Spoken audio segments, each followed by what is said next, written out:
하나님 말씀 본 신약성경 190페이지입니다. 사도행전 3장 1절로 10절 말씀 같이 우리 교독합니다. 제9시 기도 시간에 베드로와 요한이 성전에 올라갈새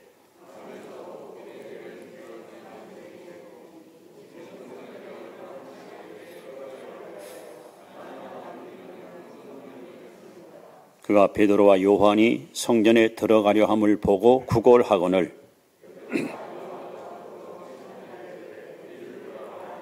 그가 그들에게서 무엇을 얻을까 하여 바라보거늘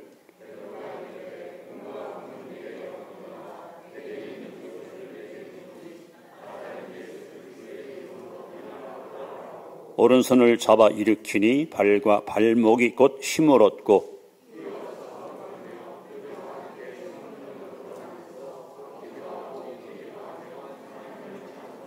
모든 백성이 그 걷는 것과 하나님을 찬송함을 보고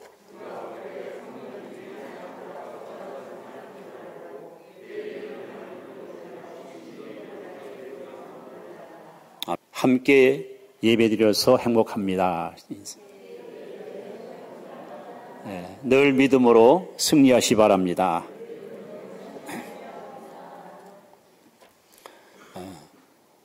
하나님의 사람 모세가 시내산에 올라서 40일 동안 금식을 하면서 하나님을 대면을 합니다. 하나님은 시내산에서 모세에게 두 가지를 선물로 주었습니다. 하나는 십계명을 비롯한 율법이라는 하나님의 귀한 말씀을 모세에게 들려주었습니다. 또 하나는 성막 설계도, 앞으로 성막을 이렇게 지어라, 이렇게 지어서 내게 예배드리라. 그래서 모세는 시내산에 올라가서 율법과 성막 설계도 이 두 가지를 받아가지고 내려옵니다. 이 성막은 일명 회막이라고도 하기도 하고 나중에 이것이 이제 솔로몬 성전으로 이렇게 탈바꿈합니다. 오늘날에서 이제 교회로 변모를 갖게 됩니다. 그래서 성막은 성전으로, 성전은 교회로. 이 성막의 구조를 보면은 반드시 성막을 어디 세우든지 이 동쪽을 향하여 동쪽으로 문을 내서 성막을 짓도록 하나님이 설계도에 명시하셨습니다.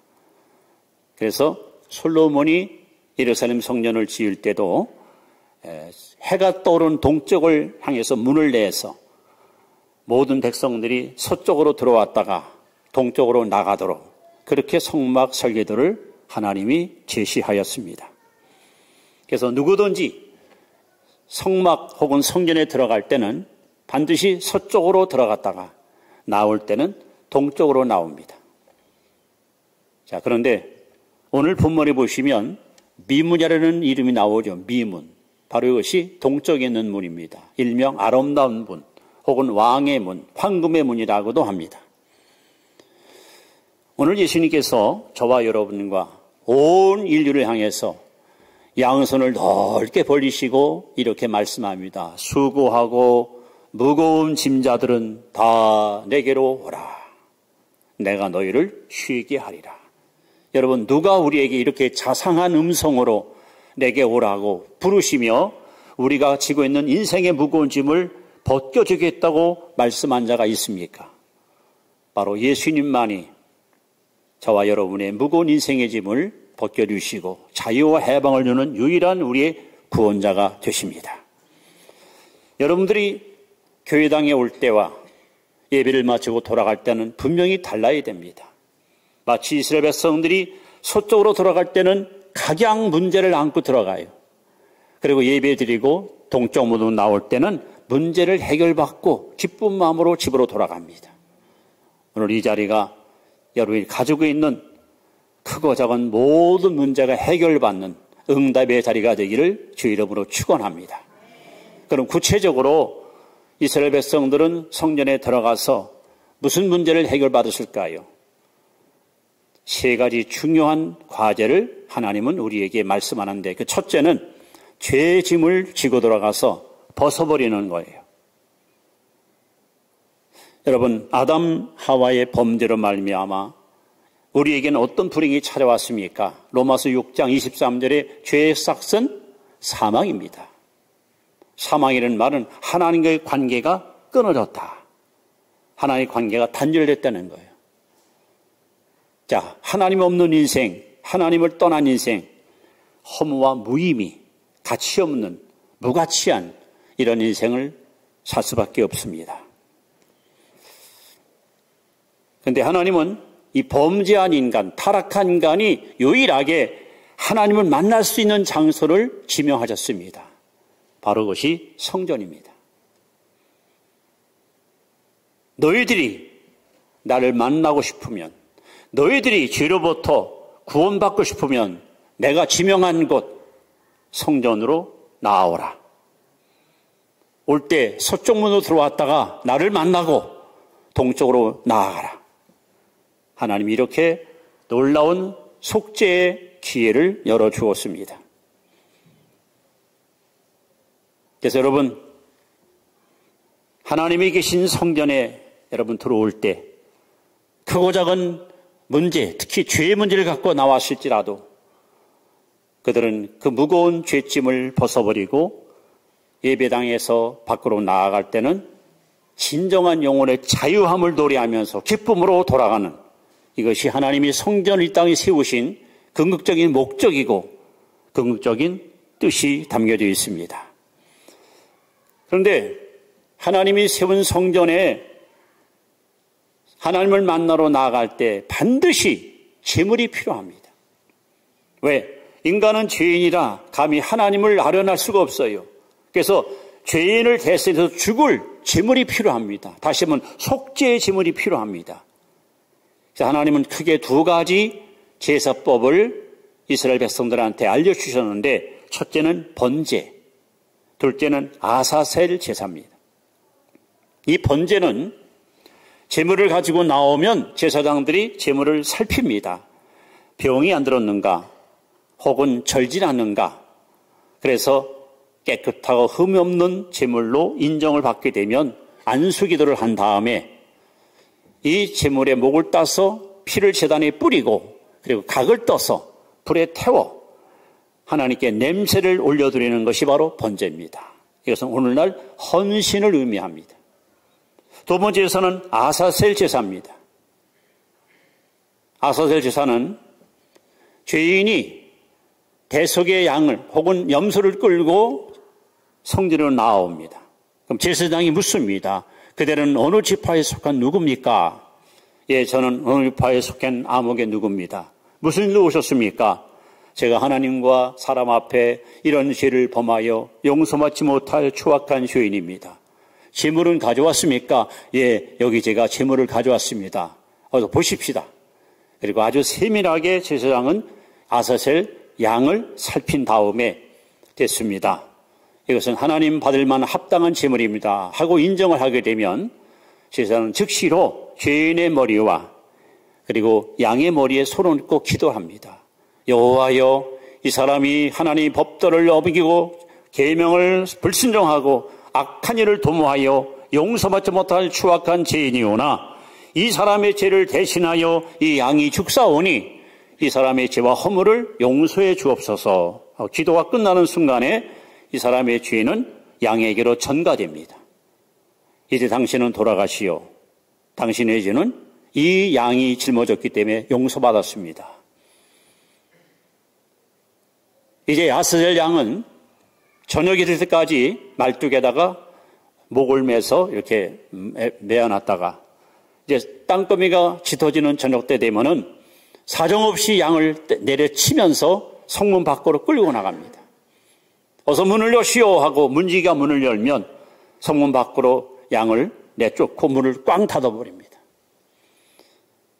얼마 전만 해도 엄마 젖을 빨면서 친구들과 우리 애에 있던 양은 캄캄한 얼음 속에서 두려움에 휩싸이게 되고 매매하고 우는 울음소리를 듣고 사방에서 늑대 혹은 승냥이 혹은 곰들이 그를 움켜먹으려고 다가옵니다. 결국 이 아사셀 양은 광야로 내쫓겨서 어두운 가운데 죽임을 당합니다. 훗날 세례요한은 요한복음 1장 29절에 예수님을 가리켜 보라 세상자를 지고 가는 하나님의 어린 양이로다.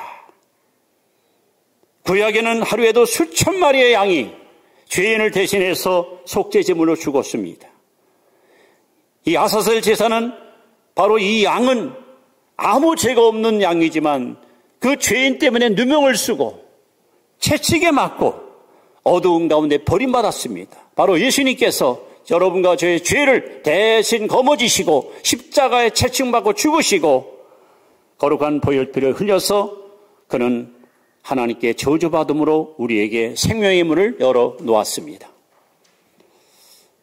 예수님이 땅에 오셔서 당신이 오신 이유를 마음 10장 45절에 이렇게 말씀합니다. 인자가 온 것은 섬김을 받으려 함이 아니라 도리어 섬기려 하고 많은 사람의 대속물로 많은 사람을 목숨을 살리기 위해서 내가 왔다는 거예요. 다시 말하면 예수님은 이 땅에 살러 오신 것이 아니라 죽으러 왔습니다. 그것도 많은 사람을 대신해서 죽으려고 이 땅에 오셨습니다. 그리고 그는 베드로전서 2장 24절에 친히 나무에 달리사 그 몸으로 우리 죄를 담당하셨습니다. 친히 즉 스스로 자원하여 십자가를 선택하셨고 그 나무에 달려서 우리 죄를 대신 거머쥐시고 대신 끌어안고 그렇게 하나님 앞에 저주받고 죽으셨습니다. 그리고 그는 십자가 위에서 큰 소리로 외칩니다. 테텔레스타이, 다 이루었다. 이 말은 여러분의 죄, 과거에 지은 죄, 현재 짓고 있는 죄, 미래에 지을 죄, 원죄, 자범죄, 모든 추악한 죄를 내가 다 갚았다. 내가 다 지불했다. 그리고 주님은 영혼을 아버지께 의탁하고 숨을 거두십니다. 이스라엘 백성들이 성전에 들어가면 반드시 서쪽을 통해 들어가서 동쪽으로 나오는데 빈손으로 못 갑니다. 반드시 내 대신 죽을 제물을 갖고 가서 하나님께 드리고 용서받고 나옵니다. 이제 더 이상 양을 잡을 필요가 없습니다. 예수님이 십자가 위에서 모든 구원을 완성했기 때문에 그렇다면 저와 여러분들이 할 일이 뭘까요? 히브리 10장 19절에 형제들아 우리가 예수의 피를 힘입어 성소에 들어갈 담력을 얻었나니 우리는 아무 공로 없습니다. 아무 자랑거리 없습니다. 다만 예수의 피를 힘입고 이 자리에 나왔습니다. 하나님 여러분의 추하고 더러운 죄를 보지 않습니다. 그 죄 때문에 대신 죽은 그 아들 예수의 피를 보시고 저와 여러분들을 품으십니다. 우리를 받으시는 거예요. 여러분 죄 문제 때문에 고민하십니까? 아직도 죄의 사슬을 끊지 못한 채 습관적인 죄 때문에 영적으로다가 지치고 흔들리고 낭망하는 성도가 있습니까? 자, 오늘 이사야 1장 18절에 하나님은 우리에게 뭐라고 말씀하실까요? 이사야 1장 18절 말씀을 우리 한번 큰 소리로 같이 읽어봅니다. 여호와께서 말씀합니다. 오라 우리가 서로 변론하자. 자, 화면 띄워주세요. 같이 읽습니다. 시작. 여호와께서 말씀하시되 오라 우리가 서로 변론하다. 너희의 죄가 주홍하될지라도 눈과 같이 희어질 것이요 진홍같이 붉을지라도 양털같이 희게 되리라. 아멘. 여러분의 죄가 피같이 붉고 목같이 어두울지라도 하나님은 눈처럼 양털처럼 우리의 죄를 깨끗하게 씻어주십니다. 그 은혜를 입기 위해서 여러분이 할 일이 있습니다. 요한일서 1장 9절에 만일 우리가 우리 죄를 자백하면 저는 미쁘시고 의로우사 우리 죄를 사하시며 모든 불의에서 우리를 깨끗게 하실 것이요. 숨기지 마시고 정직하게 하나님 앞에 여러분 죄를 자백하십시오. 미쁘신 하나님 여러분 죄를 사할 뿐 아니라 모든 불의에서 우리를 깨끗하게 건져 주실 것입니다. 하나님이 구하시는 제사는 상한 심령입니다. 하나님은 통의하고 자복하는 자의 간구를 거절하지 않습니다. 하나님이여 나는 죄인입니다. 나는 죗값을 반드시 받을 수밖에 없는 추악한 인생이지만 내 대신 십자가에 죽으신 예수의 피를 힘입고 이 시간 주께 나왔사오니 나의 허물과 나의 죄를 보지 마시고 이 죄 때문에 죽으신 당신의 아들의 피를 보시고 나를 용납하시고 나를 불쌍히 해달라고 간구할 때 하나님은 저와 여러분의 죄를 눈처럼 양털처럼 깨끗이 씻어주시고 우리를 품어주시고 받아주시는 겁니다. 그래서 성전에 들어갈 때 무거운 죄짐을 지고 끙끙거리고 들어갔지만 어린 양 예수 피로 깨끗하게 죄 용서받고 성전을 나갈 때는 기뻐 뛰며 주를 찬양하며 여러분 즐거움으로 나가는 것입니다. 바로 이 자리가 여러분의 추하고 더러운 죄가 눈같이 양털까지 깨끗이 씻음 받는 속죄의 자림을 믿으십시오. 무거운 죄짐을 여러분 다 십자가 앞에 벗어놓고 영혼의 자유함을 마음껏 누리며 돌아가는 행복한 성도들이 되시기를 축원합니다. 자, 두 번째 우리는 서쪽으로 들어갈 때는 여러분 질병을 안고 들어가서 동쪽으로 나갈 때는 치유받고 하는 거예요. 오늘 본문에 보시면 바로 이 동쪽문, 바로 미문에서 40년 된 안진뱅이가 깨끗이 치유받은, 깨끗이 나음받은 놀라운 기적의 이야기가 소개되고 있습니다. 여러분의 질병에 대해서 하나님은 어떤 조치를 취했을까요? 자, 마태복음 8장 17절 말씀을 한번 같이 보시기 바랍니다. 시작. 이는 선지자 이사야를 통하여 하신 말씀에 우리의 연약한 것을 친히 담당하시고 병을 짊어지셨도다 함을 이르라. 예수님은 우리 죄 문제만 해결한 것이 아니에요. 예수님의 3년의 공생에 보시면 3분의 2가 치유 사역이에요. 치유 사역. 각종 질병을 주님은 치료했습니다. 그리고 성경은 말합니다. 우리 병을 주님이 친히 담당하시고 짊어졌다는 거예요. 여러분의 병을 예수님이 다 지고 갔다는 거예요. 근데 여러분 왜 병을 지고 사십니까? 성전에 들어올 때 병 갖고 왔으면 이 짐을 여러분 다 벗어버리고 성전을 나갈 때는 건강한 몸으로 나가십시오. 치료받고 돌아가십시오. 여러분 아담의 범죄는 저주를 가져왔어요. 그 저주의 가장 큰 결과가 바로 질병입니다. 신명기 28장에 보시면 축복과 저주 두 가지가 극명히 소개되는데 내 말을 불순종하면 나에겐 저주가 임하리니 하면서 각종 질병이 거기 무수히도 기록되어 있는데 특히 유대인들이 하나님께 저주받은 가장 무서운 병이 나병입니다. 문둥병. 일단 이 병이 걸리게 되면 가족과 함께 살 수가 없습니다. 외딴 섬이나 산속 깊은 동굴 같은데 소외된 인생을 살아야 됩니다. 그리고 나는 저주받은 운명이라고 스스로 자신을 비하하면서 혹 먹거리를 찾아서 마을에 나오게 되면 바람 부는 나는 나오지 못합니다. 혹시 바람에 균이 날아가서 주민들한테 피해 끼칠까 봐. 그리고 일단 사람들 앞에 나타나면 필요한 자다 하고 소리를 질러서 자신이 나병 환자인 것을 일단 공개해야 됩니다. 이 사람들에게서 최고의 희망이 뭡니까?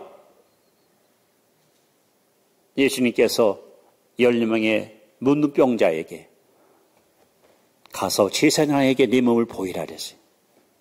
이들의 최고의 희망은 성전에 가서 제사장이 이 사람의 환부를 살피고 당신이 맺던 저주의 병이 깨끗이 나았소. 이 소리가 그들에겐 최고의 희망이에요. 다른 데서는 아무리 인정해도 인정 못 받아요. 성전에 가서 제사장이 나병이 나았다고 선포할 때만이 이 사람은 진정한 자유를 누리게 되는 거예요. 여러분 이 자리는 바로 치유의 자리입니다. 오늘날 성령께서 여러분 신유의 능력을 우리에게 나타내 주시어서 여러분이 안고 있는 모든 육체의 병, 인격의 병, 마음의 병, 생활의 병, 모든 질병을 하나님은 치료하시는데 갈라디아 3장 13절에 그리스도께서 우리를 위하여 저주를 받으면서 여러분 우리 때문에 예수님 저주받았어요. 우리 때문에 여러분의 질병을 주님이 담당하셨습니다. 더 놀라운 사실은 베드로전서 2장 24절에 예수가 채찍에 맞음으로 채찍에 맞음으로 너희가 나음을 얻었느니라. 비레로떨에 끌려가신 예수님은 무자비하게 군사들을 위해서 채찍에 맞습니다. 39대를 맞습니다. 온몸이 유혈이 낭자합니다. 살이 찢기고 뼈가 응그러지고 그 피는 우리의 질병을 치료하는 능력이 있습니다. 그래서 성경은 선포합니다. 저가 채찍에 맞음으로 너희가 나음을 입었다. 여러분, 주님은 병든 우리를 향해서 야고보 5장 16절에 이렇게 약속합니다. 너희 중에 5장 14절 너희 중에 병든 자가 있느냐? 너희 중에 병든 자가 있느냐? 저는 기도할 것이요. 15절에 보시면 믿음의 기도는 병든 자를 구원하리니 주께서 너를 일으키시리라. 바로 이 자리에 서쪽에 들어갈 때는 각종 질병 갖고 들어갔던 이 병인이 이제 하나님께 나아가서 예배드리고 주님을 만난 후 동쪽으로 나갈 때는 지긋지긋한 병주머니를 다 털어내고 아주 건강한 몸으로 외양간 나온 망아리처럼 뛰쳐나가는 것이 바로 미문 동쪽문입니다. 오늘 본문에 보십시오. 여러분, 40년 동안 한 번도 서보지 못한 안진뱅이, 그날도 성문은 어기 앉아서 한 푼만 보태주시오. 아침도 굶었습니다. 배고픕니다. 살려달라고. 가련한 사람이에요. 평생 동안 남에게 짐이 됐어요. 걸림돌 됐어요. 한 번도 자기 스스로 자생력 있는 생을 살지 못했습니다. 그때 기도 시간에 기도하러 성전에 들어가던 베드로와 요한이 이 사람을 향해서 우리를 보라! 당당히 치는 그들의 목소리를 듣고 이 병자는 마치 풍성한 것을 줄 줄 알고 바라봤더니 이게 웬일입니까? 내게는 은도 없고 근도 없다.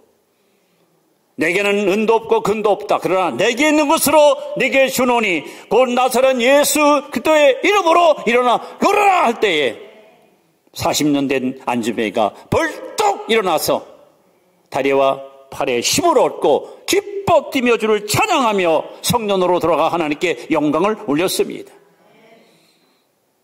여러분, 무슨 질병 때문에 괴로워하시고 힘들어하십니까? 사람이 할 수 없는 것을 하나님은 다 하실 수 있습니다. 기적은 일어납니다. 역사는 반드시 일어납니다. 예수님이 우리의 질병을 다 짊어졌습니다. 예수님이 여러분의 병을 고치려고 채찍에 맞았습니다. 그렇다면 우리는 그 예수 때문에 그 예수 이름으로 반드시 치료받고 새심을 얻고 성전을 나갈 때는 기쁨으로 나아갈 수 있기를 축원합니다.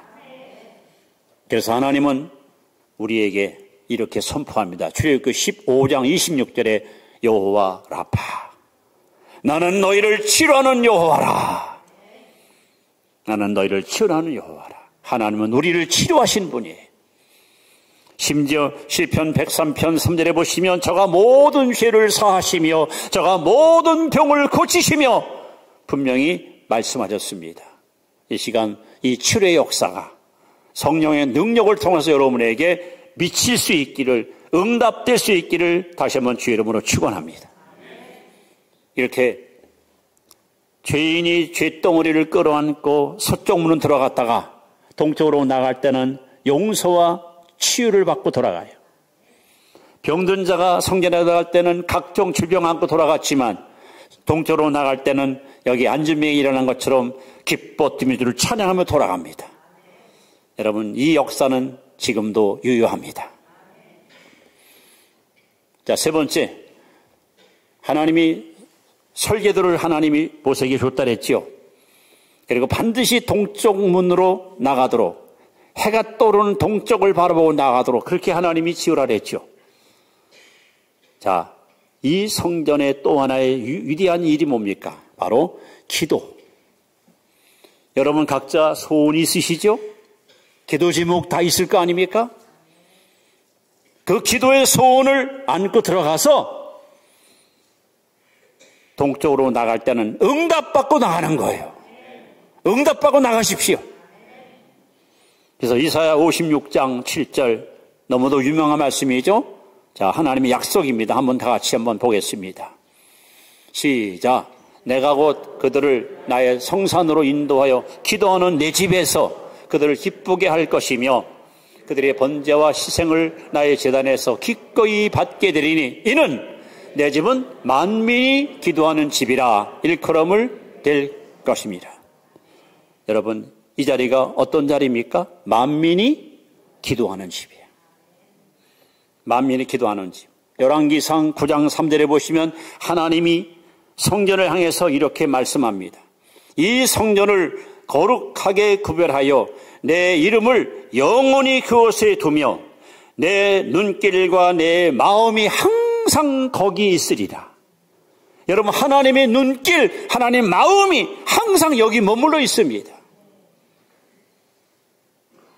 그래서 하나님이 계신 이 자리, 당신의 눈길이 있고 마음이 있는 이 자리에 여러분 나오셔서 하늘과 땅의 권세 있는 나사렛 예수로 기도하면 하나님은 여러분의 기도를 들으시고 여러분의 마음의 소원을 만족하게 응답해 주실 것입니다. 여러분, 한나라는 여성을 아십니까? 한나. 이 여인은 참 불행했습니다. 아이를 낳지 못했습니다. 여러분, 이 시대에 여자가 결혼해서 자식을 못 낳으면, 아들을 못 낳으면 무용지물이에요. 삶의 의미가 없어집니다. 그런데 첩으로 들어온 분이나라는 여자는 아이를 잘 낳아요. 그러니까는 본처인 한나를 무시하고 멸시하고 천대합니다. 성경에 뭐라 써있습니까? 하나님이 한나의 태문을 닫아버렸어. 아이를 아예 못하던 하나님이 봉해버렸어요. 한나는 어떻게 문제를 풀었습니까? 바로 실로에 있는 하나님 성전, 하나님의 성막에 들어갑니다. 성경이 말한 대로 서쪽으로 들어갔습니다. 그리고 제단에 엎드렸습니다. 하나님께 눈물로 호소합니다. 탄식하고 통곡합니다. 하나님이여, 나에게 아들을 주세요. 주시면 내가 평생의 나신인으로 아이를 키워서 하나님의 도구로 저를 쓰도록 주께 바치겠습니다. 그가 얼마나 하나님께 집중하고 기도했는지 옆에서 그의 기도를 지켜보던 엘리시 서장이 당신 왜 술 취해서 대낮부터 술 먹고 야단치나고 막 조롱했잖아요. 마치 술 취한 사람처럼 기도에 집중하다 보니까 그렇게 아마 느껴졌던 모양입니다. 여러분, 한나는 생리학적으로, 의학적으로 아이를 가질 수 없는 불임 여성이었지만 기도로, 오직 기도로 이 문제를 해결했습니다. 그래서 그가 기도함으로 낳은 아들이 바로 사무엘이고, 이 사무엘은 어머니 젖줄을, 어머니 탯줄을 통해서 기도의 영을 받았던 사람이라 그가 백성 앞에서 뭐라고 공언합니까? 내 평생의 기도 신은죄를 나는 범치 않겠다. 위대한 기도의 사람이 위대한 어머니의 배에서 기도로 태어난 거예요. 여러분, 기도는 하나님만큼이나 불가능이 없습니다.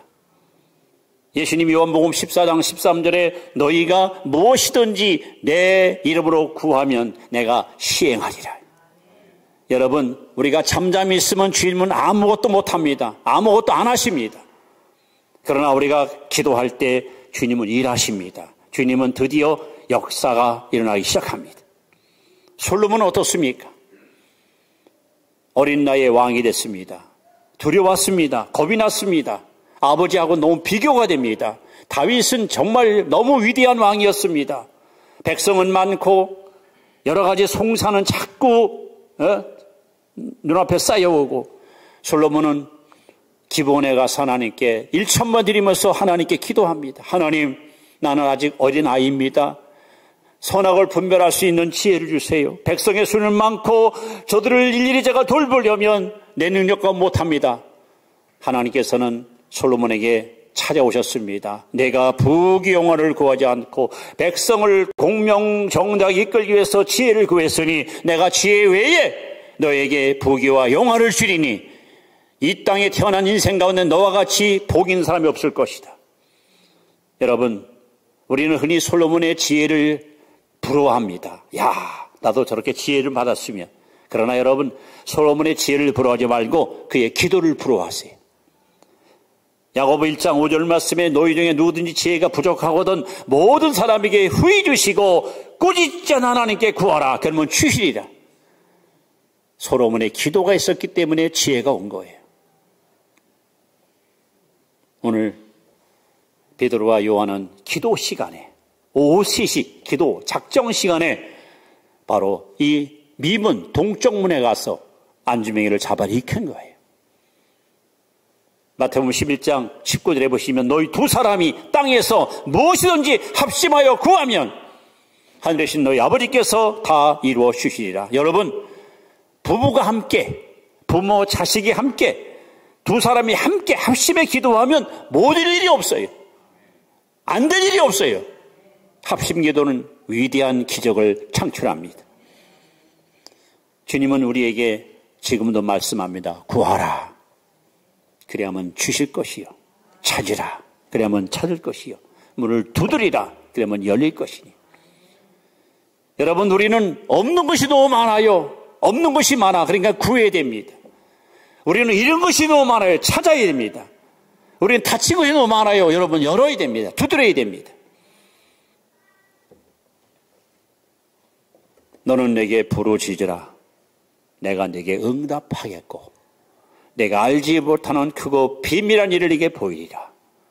그래서 이 자리는 바로 만민의 기도하는 집이에요. 여러분, 어떤 소원 갖고 나오셨습니까? 주님 보좌 앞에 여러분의 소원을 다 내려놓고 예수 이름으로 기도할 때 하나님은 우리 기도를 들으시고 반드시 응답 주셔서 동쪽으로 나갈 때는 찬란한 태양빛을 바라보며 희망 갖고 나가는 것처럼 여러분 예배를 마치고 돌아갈 때는 정말 큰 확신과 희망을 안고 돌아가는 복된 성도들이 되시기를 주 이름으로 축원합니다.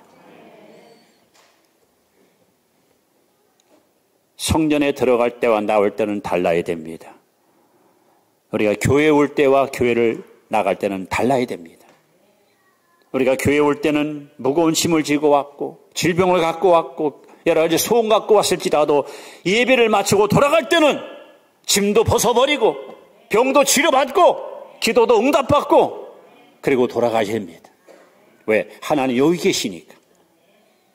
자, 이제 우리가 잘 아는 말씀이만 히브리 11장 6절 말씀을 다시 한번 여러분 잘 상고하시 바랍니다. 믿음이 없이는 시작. 하나님을 기쁘시게 하지 못하나니 하나님께 나아가는 자는 반드시 그가 계신 것과 또한 그가 자기를 찾는 자들에게 상 주신이심을 믿어야 할지니라. 하나님을 기쁘시게 하십시오. 하나님 기쁘시게 하는 비결 하나밖에 없으나 믿음입니다. 어떤 믿음입니까? 두 가지입니다. 여러분 지금 어디 나오셨습니까? 교회 나왔죠? 아니요. 성령도로 대답해 보셨어요. 우리는 지금 하나님께 나온 거예요. 하나님께 나아가는 자는 반드시 그가 계신 것을 믿으십시오. 여러분 하나님은 지금 이 자리에 반드시 계십니다. 눈에 안 보이고 손에 안 잡힌다고 의심하지 마세요. 마태복음 18장 20절에 두세 사람이 내 이름으로 모인 곳에는 나도 그 가운데 함께하느니라. 여러분 하나님은 이 시간 성령으로 이 교회 안에 여러분 곁에 반드시 계십니다. 믿으십시오. 그리고 그가 또한 자기를 찾는 자들에게 상주신이심을 말씀한 대로 죄 용서해 주시고 질병도 치료해 주시고 기도도 응답하실 것을 믿으십시오. 그러면 주님은 여러분에게 선포합니다. 내 믿음대로 될지어다. 내 소원대로 되리라.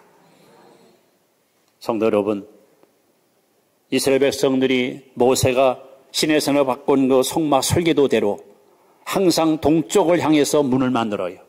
그래서 백성들은 서쪽 문은 들어왔다가 동쪽 나갈 때는 반드시 죄짐을 벗어버리고 자유인으로 질병을 벗어버리고 건강한 몸으로 기도 제목을 가지고 응답받고 돌아가는 응답의 주인공으로 이런 역사는 지금도 반드시 일어납니다. 왜냐하면 히브리 13장 8절에 예수 그리스도는 어제나 오늘이나 영원토록 동일하십니다. 여러분 하나님은 살아계십니다. 이 자리에 우리와 함께 하십니다. 여러분의 죄, 여러분의 질병, 여러분의 마음의 소원 반드시 해결받습니다. 이 자리에 올 때마다 여러분 동쪽으로 나갈 때마다 예배당을 나갈 때마다 큰 확신과 희망과 용기를 안고 기쁨으로 돌아가는 축복의 주인공이 될 수 있기를 주의 이름으로 다시 한번 축원합니다. 기도하겠습니다. 주께서 성막을 세울 때